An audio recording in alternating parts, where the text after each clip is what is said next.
tell you what I'm feeling. Really, it'd be great if there were a Sanhedrin, because there should always be a Sanhedrin. Just like I was telling the guys this week, the Rambam assumes that there should be a Jewish king. They say, oh, a king is only b'diavad. They asked the wrong way. According to the Maimonidean view, a Joshua or a Moses is a king also, and you're always supposed to have leadership. We're not supposed to be left without leadership, and we need a Sanhedrin. They're always supposed to decide the questions. If, for whatever reason, there's no one who's stepping up, and there is no Sanhedrin, then whichever group actually goes and does it, and God has allowed them to succeed, so post facto, that shows that they're the ones who are doing it right. They're the ones who stepped up, just like Avram Avinu. What made Avram Avinu? Everybody else was sitting around. He stepped up. David HaMelech. Why did God chose David HaMelech to be king, right? When did God say, you know what, now you get to be king permanently? No, stay in your family forever. What did he do that he earned that? So this is the Ramban. He says this. When David HaMelech proposed, hey, we should build the temple. And the Navi told him, hey, credit, you're God's chosen, build a temple. That was what Nasan the Navi said to him. And then he got a message from God saying, you have to tell him, no, we can't do it, but congratulations.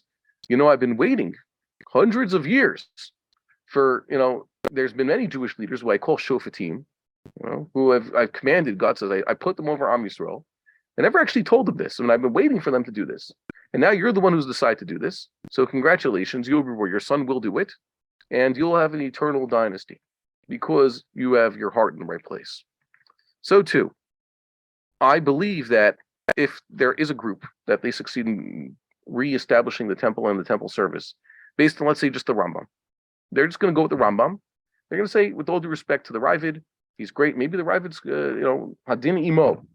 But they're going to say, Rambam's our posek, we're going to go with him. Just like Vilna Gaon, the way they say, the Vilna Gaon say, he told Rav Chaim Volozhin, should you wear, it's a good example, I bring this up a lot, should you wear Rabbeinu Tam tefillin, should you Moshe Rabba tefillin?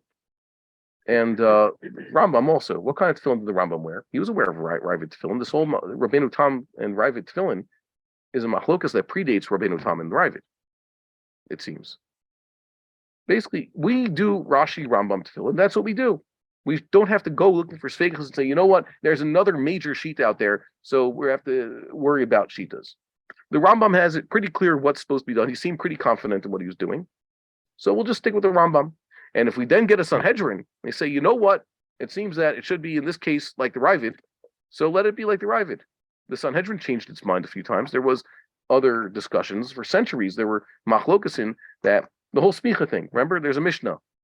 Smicha was, they did one thing, but there was always, in every generation, someone said, the halacha should be the other way around. They're hoping perhaps there would be a Sanhedrin would sit and decide the halacha the other way. So we could still do it even without a Sanhedrin. And when the Sanhedrin sits, they have to reevaluate certain things. So we'll change it around if we have to. But it should not be an impediment or ilikuva from doing this. We would like to encourage our viewers to share these videos with friends and send in your responses. If you would like to obtain Birkon Nusach Eretz Yisrael or invite the rabbi for a speaking engagement, please email us at office@machonshilo.org.